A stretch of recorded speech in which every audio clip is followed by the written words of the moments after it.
Olá pessoal, eu sou o professor Victor Testes e esse é o nosso último 20 atualizar antes dos principais vestibulares que a gente vê pelo país. E aqui eu vou trazer as informações do momento e informações importantes que aconteceram durante o ano e como que essas informações podem ser cobradas na sua prova.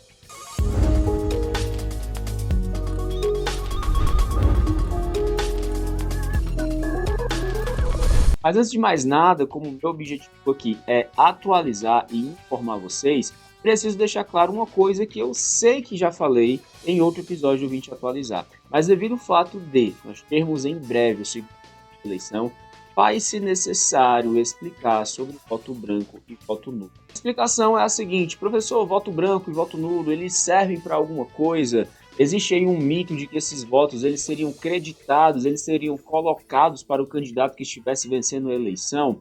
Galera, tudo isso é mito. Você que vai votar no segundo turno, você tem que entender um pouco de como que funciona o nosso processo eleitoral. E dentro do nosso processo eleitoral, você tem que ficar ciente que o voto branco e o voto nulo, em finalidades práticas, não servem para nada, porque a eleição ela é resolvida pelos votos válidos. Significa isso, Vitor? Significa dizer que o voto válido é aquele colocado, é aquele depositado diretamente em um determinado candidato. Esse voto ele é contabilizado para resolver a eleição. O voto branco e o voto nulo, para finalidades práticas, eles são votos descartados, então eles não interferem em nada. E por que eu estou falando isso? Porque como está chegando o período de votação, é provável que você escute algumas coisas do tipo como: se você votar branco, se você votar nulo, você vai estar favorecendo um outro candidato.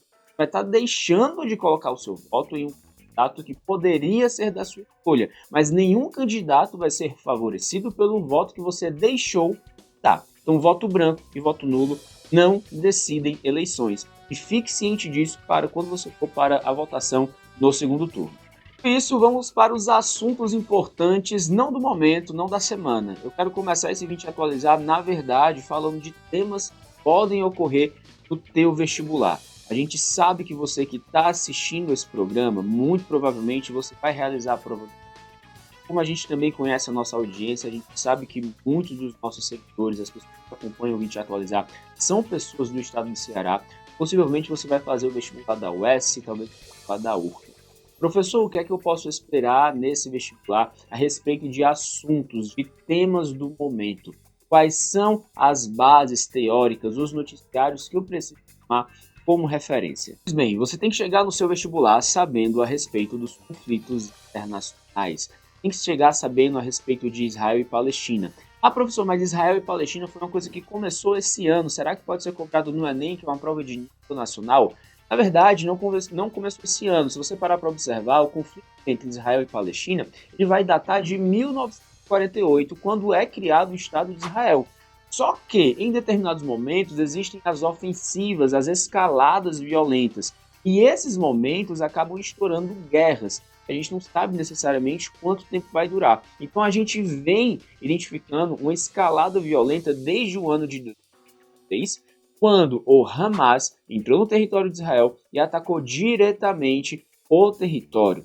Isso fez com que a gente desse início à escalada violenta que é identificada agora. Então você vai fazer um vestibular em 2024, mas tem um acontecimento que é esse atual conflito entre Israel e Palestina, que foi tomado em escalada violenta no ano de 2023. Pode com certeza ser cobrado no seu vestibular em 2024. Então você tem que estar por dentro desse conflito entre Israel e Palestina. Basicamente, o povo judeu que tem o Estado de Israel criado naquela região, voltado para a sua nação, para a sua identidade, e tem Jerusalém como cidade sagrada. E você também tem ali o povo palestino, que seguem o islamismo, são humanos que tem Jerusalém como Jerusalém, que é uma cidade com status internacional pela própria ONU, mas os povos reivindicam essa cidade, reivindicam a região como tem esses desgastes que acabam chorando nas guerras.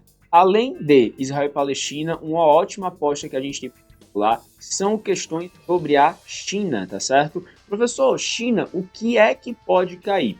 A gente pode pegar questões dentro do aspecto mais histórico para compreender a respeito da China, mas a gente também pode pegar questões mais atuais, até mesmo dentro da questão política envolvendo China e Taiwan. Dentro dos aspectos históricos, você pode pensar aí na Revolução Socialista Chinesa, que conduz a China ao sistema capitalista no ano de 1949, liderada pelo Mao Tse-tung.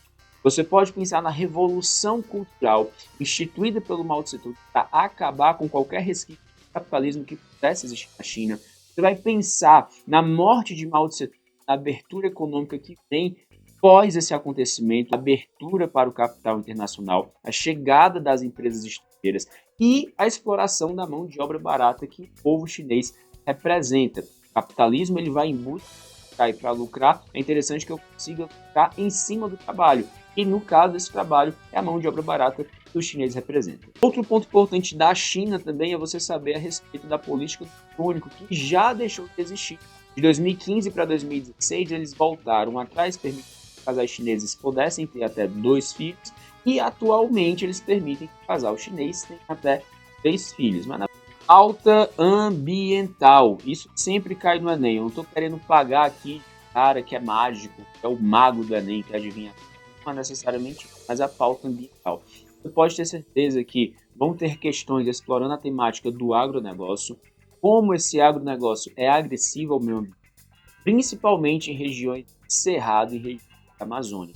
Então essas questões envolvendo agronegócio, desmatamento e queimada é uma ótima aposta. Até porque a gente tem um fato muito recente, aí já vai para você que vai fazer vestibulares particulares, os vestibulares mais resultados, das queimadas que ocorreram ali na região centro-oeste e na região da Amazônia. Com essas queimadas, nós temos nuvens de poeira que foram fixadas. Essas nuvens de poeira não ficaram restritas à região em si de localização, ficaram pelo Brasil inteiro.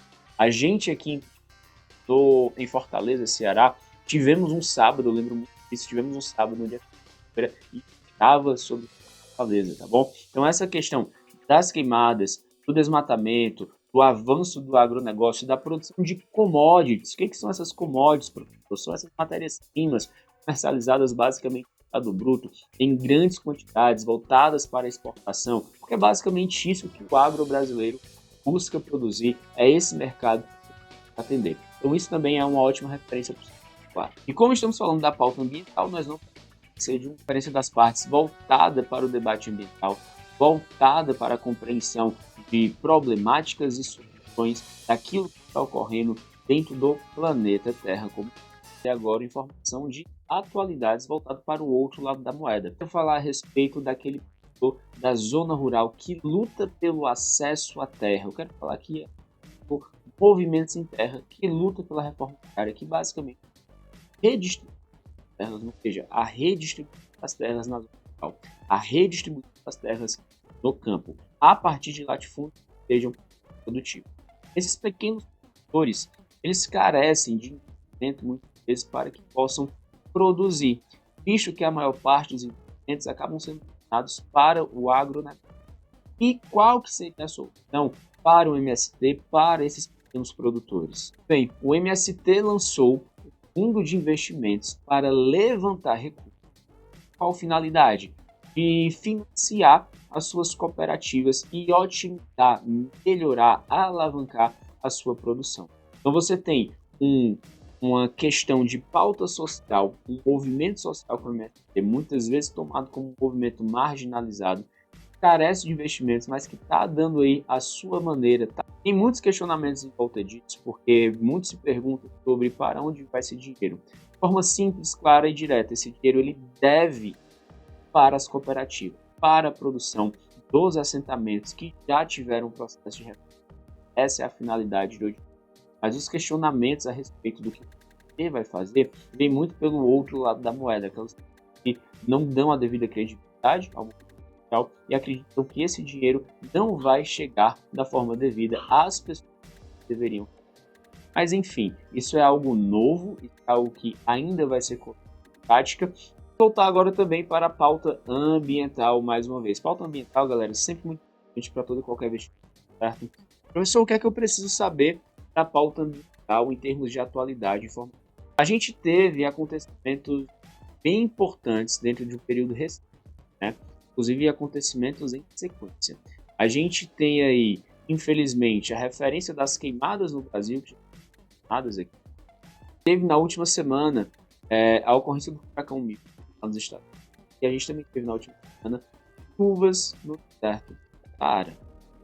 Ventos que chamam a atenção pela sua magnitude, pela preocupação que eles levantam. Obviamente já se estabelece de cara uma relação com o aquecimento global. É possível, numa análise prévia, você estabelecer relação direta entre o furacão e o aquecimento, certo? Então, tem toda essa problemática envolvida aí. Lembrando, o aquecimento global, dentro da temperatura média do planeta, na verdade se caracteriza como efeito estufa intensificado, tá bom? Além disso, nós tivemos um evento que não é inédito, certo? Já ocorreu outras vezes, mas não é o tipo de evento que se espera. Então, toda vida que ocorre, as pessoas... Então é esse, professor. Esse evento é a chuva no deserto do Saara. O deserto, ele é deserto justamente a escassez, a condição que a gente tem ali, geograficamente falando, climaticamente falando, é você ter um baixo índice pluviométrico, um baixo índice de chuva. E do nada, chuvas no deserto do Saara, né? Algo incomum, mas que também não é a primeira que ocorre. Professor, por quê? Um negócio chamado de ZSIT, ou Zona de Convergência Intertropical, como o próprio nome já diz, Zona de Convergência Intertropical. É o local para onde os convergem entre os trópicos, basicamente na própria altura do Brasil. Mas esse ano, a Zona de Convergência Intertropical estaria posicionada um pouco mais ao norte. Fez com que você tivesse uma umidade dentro da região que levou ao deserto do Saara, gerando essa, certo? Então você tem a questão climática aí, que é toda interligada, sendo a responsável pelo deserto do Saara ter recebido chuva. Mas o que você está vivendo, fenômenos que não são comuns, podem estar a cada vez devido ao aquecimento global. Informação atual, pauta muito para a gente levar em consideração aqui, falando de assunto, mas dentro do informativo, né, nós temos os migratórios, né? A gente teve uma queda nesse ano de 2004 dos migratórios, de pessoas que saem dos seus países de origem para tentar vir em... Notadamente, essas pessoas vão tentar entrar nos Estados Unidos, principalmente vindo ali da América Latina, ou então elas entram na Europa, quando são pessoas provenientes ali da África ou do Oriente Médio e da Ásia, certo? Sempre existiu esse fluxo migratório, porque basicamente os países são ricos de outras nações que encontram nesses países possibilidades de oportunidades para melhorar de vida. Só que esses países nem são receptivos. Isso fez com que, no passar do tempo, eles fizessem ali, como posso falar, fizessem um aperto das suas fronteiras, fossem mais rígidos nas suas fronteiras para impedir esse fluxo migratório. A consequência disso, a União Europeia falou que, neste ano de 2024, as migrações ilegais, principalmente atravessando uma, elas caíram 42%, ou seja, quase pela metade, ou seja, eles conseguiram barrar o fluxo, metade das pessoas que estavam chegar aos países.